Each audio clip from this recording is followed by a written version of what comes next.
Hello everyone. आज एक आपसे क्लिनिकल इंसाइट शेयर करने जा रहे हैं एक पेशेंट के बारे में। एक 25 ईयर फीमेल हमारे ओपीडी में कुछ दिन पहले आई थी। वो एक कॉर्पोरेट जॉब करती है, 9 to 5 job, and she is very ambitious and very hard working. होता क्या है, कुछ दिन पहले वो बाइक से जा रही थी और उसकी बाइक स्किड हो जाती है, शी फेल, वो गिर जाती है, सर पर चोट लगती है, आईसीयू में एडमिट होती है फॉर 6 to 7 डेज। और इस हॉस्पिटलाइजेशन के दौरान उसको सीजर्स आते हैं और सीजर्स की वजह से उसका हॉस्पिटल का स्टे लंबा हो जाता है। और वो मेरे पास सीजर के लिए ही कंसल्ट करने के लिए आई थी। मेरे किसी कलीग ने उसे रिकमेंड करा था मेरे पास दिखाने के लिए। And when she came to me, मेरे से उसने सवाल पूछा कि इस सीजर की वजह से मेरी लाइफ कैसे चेंज होने वाली है और मेरी लाइफ में मेरे कैरियर पे इसका क्या असर पड़ेगा। पहले तो मैंने उसे बताया कि देखो, सीजर की वजह से जो है, हम यूजुअली क्या होता है, मैक्सिमम मेजॉरिटी ऑफ कंडीशन में सीजर कॉमनली कंट्रोल हो जाती है विद एंटी एपिलेप्टिक ड्रग, दो दवाएं चलती हैं। तो और एक बार सीजर कंट्रोल हो जाता है तो उसको रिकरेंस होने के चांसेस धीरे धीरे करके कम होने लगते हैं। हम दवाएं रेगुलरली खानी होती हैं और उसमें मैंने कुछ प्रिकॉशन बताया कि वो प्रिकॉशन कर रखने से आपको सीजर के चांसेस डेफिनेटली कम हो जाते हैं। रेगुलरली दवाएं खानी है, अपना डोज मिस नहीं करना है, तब खाना पीना टाइम से होना चाहिए, एडिक्वेटली होना चाहिए और नींद बराबर होनी चाहिए। और कुछ ऐसी चीज़ें होती हैं जो कि कुछ हैबिट्स हैं जिनको अवॉइड करना है, जैसे कि swimming pool, lake, river, pond, इसमें स्विमिंग नहीं करना है और हैवी मशीनरी का यूज़ नहीं करना है, आग के किनारे नहीं बैठना है। इन सब चीज़ों से आपको प्रिकॉशन लेना है, बिकॉज एट दैट टाइम अगर आपको सीजर आते हैं तो आपको जान जाने का खतरा होता है। इवन आफ्टर दैट, फिर इस सब चीज़ों के बाद में उसने मेरे से ये पूछा कि मेरी लाइफ और मेरे कलीग की लाइफ में क्या डिफरेंस आने वाला है। मेरे सामने मेरी पूरी लाइफ पड़ी है अभी।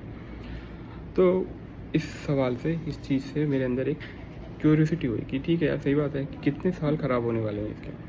तो मैंने इससे रिलेटेड एक रिसर्च करना स्टार्ट करा। मैंने एक जर्नल देखा, बीएमजे न्यूरोलॉजी की, जो कि काफ़ी रेप्यूटेड जर्नल है। उसमें एक स्टडी पब्लिश हुई थी सिमिलर इस क्वेश्चन का जवाब उस जर्नल में, उस आर्टिकल में मेरे को मिला।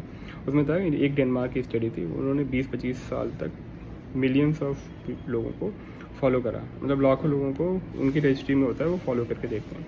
तो उसमें जो इस सवाल का जो जवाब मेरे को मिलता है वो काफ़ी शॉकिंग होता है, वो चौंकाने वाला होता है।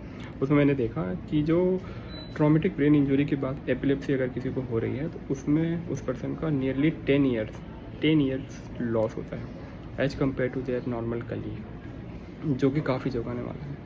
तो 10 साल आपके ऐसे चले जाएं एक एक्सीडेंट की वजह से जो आपको सीजर्स आने लगे। मतलब किसी इंसान को अगर मैं समझाऊं कि आपका 10 साल जाने वाला है जस्ट बिकॉज ऑफ एक एक्सीडेंट की वजह से, जिसकी वजह से आपको झटके आ रहे हैं, तो ये सोच के मेरे को काफ़ी शॉकिंग है। देन मैंने बाकी और भी उस स्टडी का और भी डिटेल में देखा तो मेरे को पता चला कि और भी कई सारी ऐसी कंडीशंस होती हैं जिसमें हमारे सालों साल चले जाते हैं। इसलिए हमें मतलब इससे बचने का, इससे प्रिकॉशन का सबसे सही चीज़ यही है, सबसे बेस्ट पॉसिबल वे ये है कि आप सेफ ड्राइविंग करें, हमेशा हेलमेट का यूज़ करें, कभी रश ड्राइविंग नहीं करें। और कहीं पे भी आपको जाना है, आने जाने के लिए अपने पास एक्स्ट्रा टाइम अपने पास में रखें। ऐसा ना हो कि आप रश में जा रहे हैं और एक्सीडेंट हो रहा हो, बिकॉज एक बार एक्सीडेंट हो गया तो ये विथ प्रॉपर मेडिकल केयर के साथ में आपके 10 साल जा सकते हैं अगर आपको सीजर आते हैं तो। और प्लस और भी कॉम्प्लिकेशंस होते हैं तो आपकी तो पूरी लाइफ डैमेज हो सकती है। सो अब आते हैं इस बात पे कि इसके लिए जो ट्रॉमेटिक ब्रेन इंजरी हो रहा है, इसके लिए हम क्या कर सकते हैं एज ए सोसाइटी।